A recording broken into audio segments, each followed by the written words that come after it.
नमस्कार, स्वदेश न्यूज देख रहे हैं आप। मैं हूं आपके साथ राखी और बात करेंगे भारत का बाहुबली।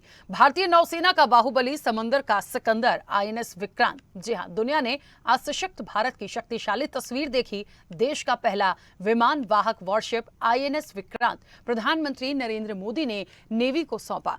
आईएनएस विक्रांत पर पीएम मोदी को गार्ड ऑफ ऑनर दिया गया। देश का ये युद्धपोत 13 साल में तैयार हुआ है, जिसपे 20,000 करोड़ रुपए लागत आई है। इसकी खासियत है कि इसमें 30 जंगी विमान और हेलीकॉप्टर रखे जा सकते हैं। 16 बेड का अस्पताल है।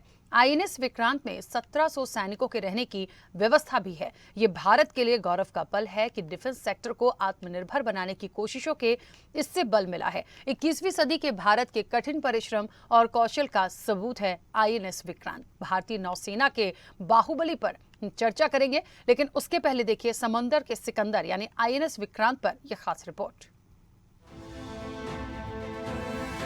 दुनिया भारत का दम देख रही है।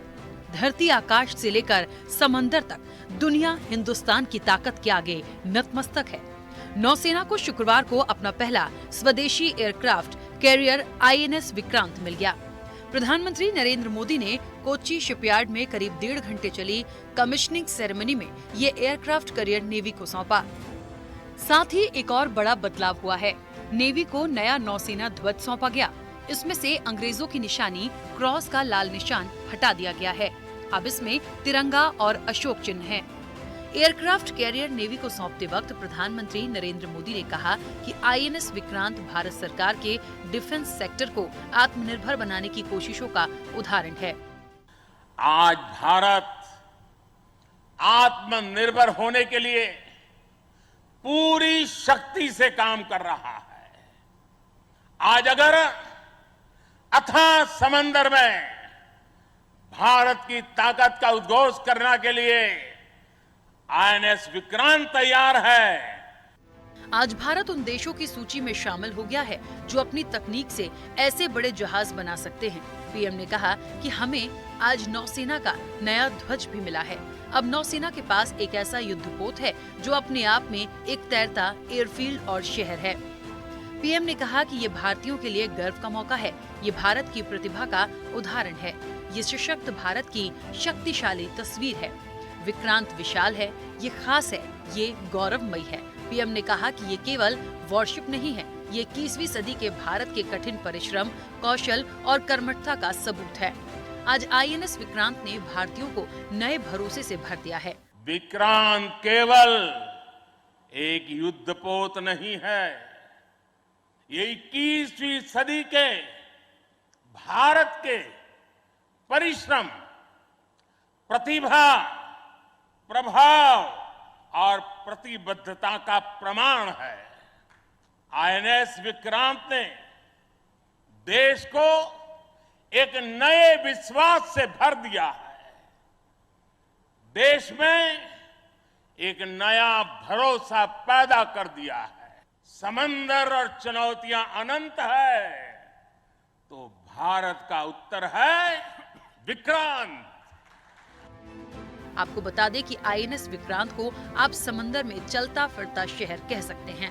इसका डेक ही 2 बड़े फुटबॉल मैदान जितना बड़ा है, जिसमें 30 जंगी विमान और हेलीकॉप्टर रखे जा सकते हैं। इसमें 16 बेड का अस्पताल है। 1700 नौसैनिक यहाँ रह सकते हैं। इसके निर्माण जितने लोहे का इस्तेमाल हुआ है उससे 4 एफिल टावर का निर्माण हो सकता है। कुल मिलाकर कहा जा सकता है कि शिवाजी की समुद्री ताकत से दुश्मन कांपते थे, तो वहीं अब आईएनएस विक्रांत के दम से न सिर्फ बुरी नजर वाले हमारे पड़ोसी देश बल्कि दुनिया थर्राएगी। ब्यूरो रिपोर्ट, स्वदेश न्यूज।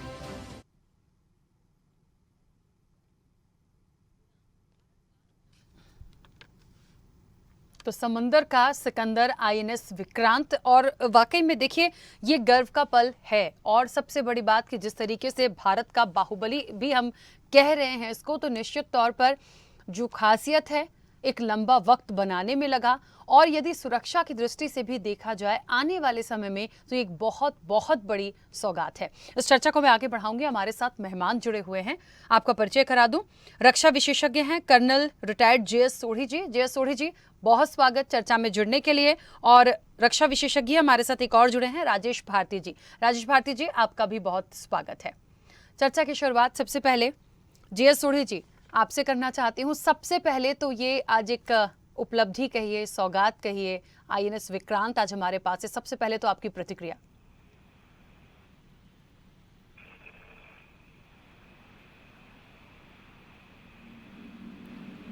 जे.एस. सोढ़ी जी, मेरी आवाज पहुंच रही है आप तक? जय हिंद राखी जी, ये मेरा सौभाग्य है कि मैं आपके न्यूज चैनल में हूं। आज आईएनएस विक्रांत का एक्शन होना हर भारतीय के लिए बड़े गर्व और फख्र की बात है। पूरी दुनिया में सिर्फ 14 देश हैं जिनके पास एयरक्राफ्ट कैरियर है, भारत उनमें से एक है। टोटल दुनिया में एयरक्राफ्ट कैरियर है और आईएनएस विक्रांत दुनिया का एयरक्राफ्ट कैरियर है। ये पल ऐतिहासिक 3 मुख्य कारणों से है। सबसे पहले सिर्फ 6 देश हैं दुनिया में जो कि एयरक्राफ्ट कैरियर खुद बना सकते हैं। भारत आज उन 6 देशों में शामिल हो चुका है। दूसरा, ये आत्मनिर्भर भारत की बहुत बड़ी उपलब्धि है। आज से 8-9 साल पहले भारत की हर डिफेंस रिक्वायरमेंट को इंपोर्ट किया जाता था। जब नरेंद्र मोदी जी भारत के प्रधानमंत्री बने, उन्होंने नारा दिया आत्मनिर्भर और मेक इन इंडिया का। उसका फर्क इतना पड़ा कि पिछले साल हमने 11,601 करोड़ के हथियार एक्सपोर्ट किए और भारत अब दुनिया के टॉप 25 देशों में है जो कि हथियार बनाकर एक्सपोर्ट करता है। और 2024-25 तक 35,000 करोड़ के हथियार एक्सपोर्ट करेंगे। और तीसरा ऐतिहासिक कारण इसलिए है कि ये जो वॉरशिप है, ये जो एयरक्राफ्ट कैरियर है, ये एक सिविल डॉकयार्ड में बना है। भारत के पास सैनिक डॉकयार्ड भी हैं, जैसे मजगांव डॉकयार्ड मुंबई में, गार्डन रीच शिपयार्ड कलकत्ता में, लेकिन इसका एक सिविल डॉकयार्ड में बनाना बहुत अहम है। और यही कारण है कि आज भारत की जो छवि अंतर्राष्ट्रीय स्तर पे उभरी है एक सुपर पावर के नजरिए से, उसे आईएनएस विक्रांत ने और ऊपर किया है। बिल्कुल ठीक है। राजेश भारती जी, आपकी भी प्रतिक्रिया सबसे पहले। ये भारत के लिए तो निश्चित रूप से गौरव का पल है कि भारत ने माने 12-13 वर्षों के अथक मेहनत के बाद जो है हम एक जो है ऐसा विमान वाहक पोत बनाने में सफल हुए और आज उसका जो है देश को समर्पित किया हमारे प्रधानमंत्री ने। लेकिन देखिए कि भारत के पास 2 विमान वाहक पोत पहले भी थे। आईएनएस जो है हमारे पास माने विक्रांत और विराट 2 थे, लेकिन दोनों समय के साथ जो है अपनी सेवा देके रिटायर हो गए। और उसके बाद हमने रूस से जो है एक लिया जिसको हमने त्रिविक्रमादित्य के नाम से किया। तो भारत के जो दोनों कोस्ट हैं, हमारे ईस्टर्न कोस्ट और वेस्टर्न कोस्ट, तो एक विमान वाहक पोत के माध्यम से जो है ये दोनों कोस्ट की चुनौतियों का सामना या दोनों कोस्ट पे भारत की मजबूत दावेदारी, भारत का एक मजबूत देश के रूप में जो उपस्थिति है उसे कमजोर कर रहा था। तो इसीलिए जो है ये मनमोहन सिंह जब भारत के प्रधानमंत्री थे तो 13 वर्ष पूर्व इस योजना बनी और तब से इसका निर्माण चल रहा था। इसलिए एक तो कि ये इसे किसी राजनीतिक दल का श्रेय के साथ बांधना किसी राजनीतिक दल के कारण हुआ नहीं, तो ये तो 12-13 वर्षों से बन रहा था। और देश आत्मनिर्भरता की तरफ बढ़ रहा है, उसमें सरकारें आती जाती रहेगी, सेना की अपनी तैयारी चलती रहेगी। सेना जो है सेना आज की चुनौतियों की नहीं, सेना आने वाली शताब्दियों की चुनौती के लिए भी काम करेगी। तो इसीलिए जो है इसे राजनीतिक चश्मे से जो देश में देखने की कोशिश होती है, मैं उससे सहमत नहीं हूँ। उससे बचने की जरूरत है और ये पूरे देश के लिए गर्व का विषय है। ये किसी एक राजनीतिक दल या किसी एक विचारधारा के कारण नहीं हुआ। और भारतीय सेना पहले भी 2 विमान वाहक पोतों का इस्तेमाल करती रही है, लेकिन देश के लिए गर्व का पल ये है कि हमने इसको स्वदेशी स्तर पे बनाया है। और ये मनमोहन सिंह के साहसिक प्रयास का परिणाम है कि उन्होंने ये सोचा और 13 वर्ष पूर्व जो है भारत ने दिशा में कदम बढ़ाए और जो अब बन के तैयार हुआ हमारे। बिल्कुल। जे.एस. सोढ़ी जी, एक नया और बदलाव देखने को मिला है कि नेवी को एक नया नौसेना का ध्वज सौंपा गया है और उसमें से जो अंग्रेजों की निशानी थी क्रॉस का लाल निशान हटाया गया है और अब तिरंगा और अशोक चिन्ह है। और मुझे लगता है ये अपने आप में देखिए, ये तो उपलब्धि, ये सौगात तो है ही हर भारतीय के लिए, हमारे देश के लिए गर्व का पल है। लेकिन वहां पर तिरंगे के साथ अब अशोक चिन्ह, और कहते हैं ना कि उस क्रॉस को जो हटाया गया है, तो मुझे लगता है ये एक अपने आप में और एक बड़ी उपलब्धि, और कहते हैं एक जो भावना जागृत होती है देश प्रेम की, या एक कहते हैं ना कि भारतीय होने के नाते, मुझे लगता है ये एक अलग उत्साह दिखाता है।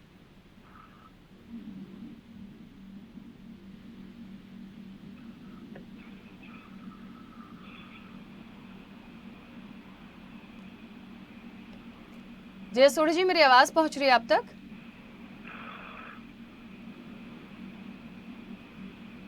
शायद मेरी आवाज नहीं पहुंच रही है। ठीक है, दोबारा कनेक्ट करने की कोशिश करेंगे। राजेश भारती जी, मैं यही बात आपसे भी करना चाहती हूं कि वाकई में ये जो चीज हमने देखी है कि तिरंगे के साथ अशोक चिन्ह, उस क्रॉस को हटाया गया है, कितना उत्साह के तहत इसको ले? नहीं, ये निश्चित रूप से जो है हमारे नौसेना का की ओर से जो ये पहल हुई होगी, और फिर सरकार ने उस पहल को जो है स्वीकार करके, और आज जो है प्रधानमंत्री ने नौसेना को जो नया चिन्ह दिया है, ये निश्चित रूप से जो है एक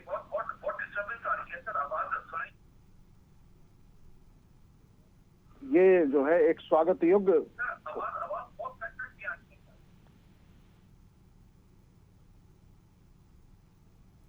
राजेश भारती जी, मैं आपको नहीं सुन पा रही हूँ, मेरी आवाज नहीं, पहुंच रही है? जी, मैं आपकी आवाज मुझ तक आ रही है। ठीक है, बोलिए बोलिए। मैं ये कह रहा हूँ कि ये निश्चित रूप से जो है हमारे सेना के लिए गर्व का पल है, स्पेशली नौसेना के लिए और उस सरकार के लिए भी जिसमें सेना को जो है एक भारत के प्रतीक के साथ जो जोड़ा गया, और जो इसमें ब्रिटिश प्रतीक मौजूद थे, जो ब्रिटेन के चिन्ह की मौजूदगी थी, उसको हटाना निश्चित रूप से जो है एक स्वागत का विषय है, और इसका पूरे देश को स्वागत करना चाहिए, और मैं भी इसका स्वागत करता हूँ। बिल्कुल। अच्छा, आने वाले समय में अब यदि हम देखें तो वाकई कहीं ना कहीं एक मजबूती तो मिली है, और जितनी सुविधाएं हैं इसमें, और जितनी लागत आई है, जितना वक्त लगा है, आने वाले समय में सुरक्षा की दृष्टि से यदि हम देखें तो कितनी चीजें हमें और मिलेंगी और कितना महत्वपूर्ण ये होगा? देखिए, भारत को कम से कम जो है 3 विमान वाहक पोत की आवश्यकता नौसेना महसूस करती है।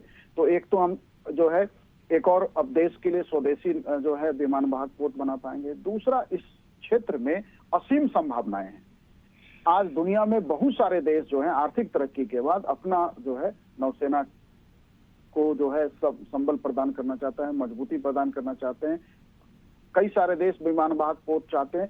तो ये जो है निर्यात के लिए भी, और जो है भारत के आत्मनिर्भरता के लिए नहीं, विदेशी व्यापार के, विदेशी मुद्रा के पॉइंट ऑफ व्यू से भी जो है एक महत्वपूर्ण कदम है।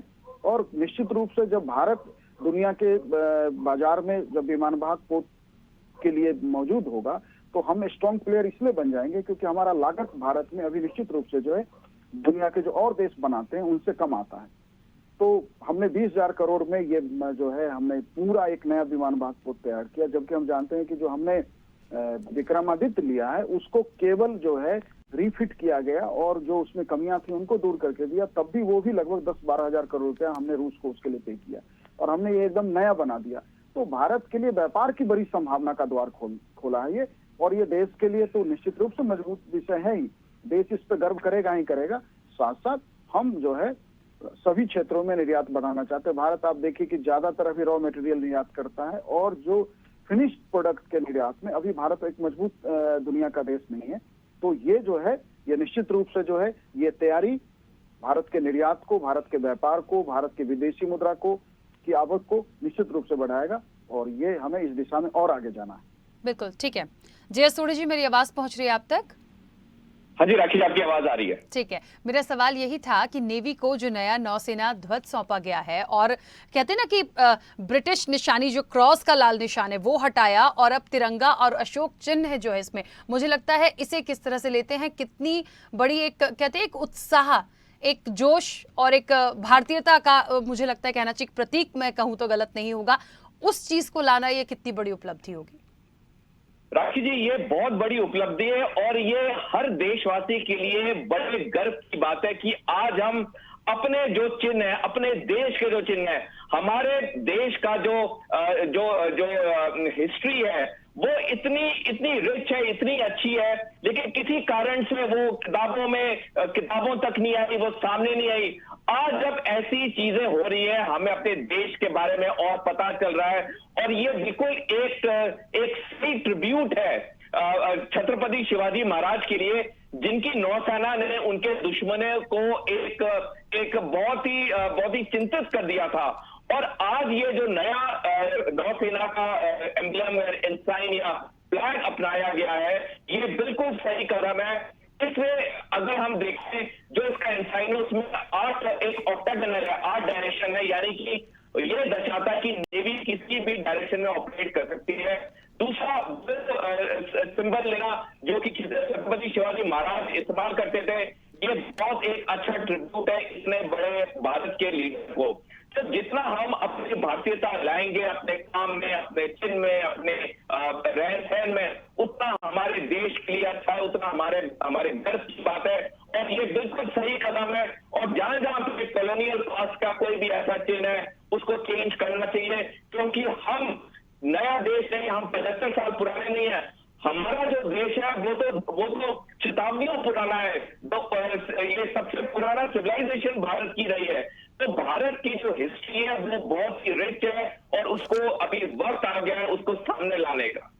बिल्कुल ठीक है। जे एस सोढी जी, एक बात और है, आने वाले समय में ये हमें इतने वर्षों बाद जो भी इसकी लागत आई, जो भी इसकी खासियत है, लेकिन बहुत लंबे एक अरसे बाद हमें ये एक सौगात मिली है।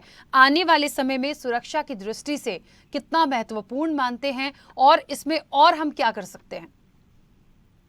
राखी जी, मैं आपका प्रश्न आंसर करने से पहले 2-3 मिनट चाहूंगा थोड़ा बैकग्राउंड बताने के लिए। बिल्कुल बताइए। 14 मार्च 2014 को जब चीन के वर्तमान राष्ट्रपति शी जिनपिंग पहली बार राष्ट्रपति बने, तो उसके कुछ महीने बाद सितंबर में वो कजाकिस्तान गए, और वहां पे उन्होंने ऐलान किया वन बेल्ट वन रोड का, जिसका नाम बाद में बदल के बेल्ट रोड इनिशिएटिव हो गया।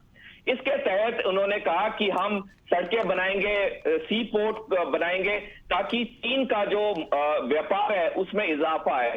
लेकिन इसके BRI के 2 छुपे हुए मकसद थे।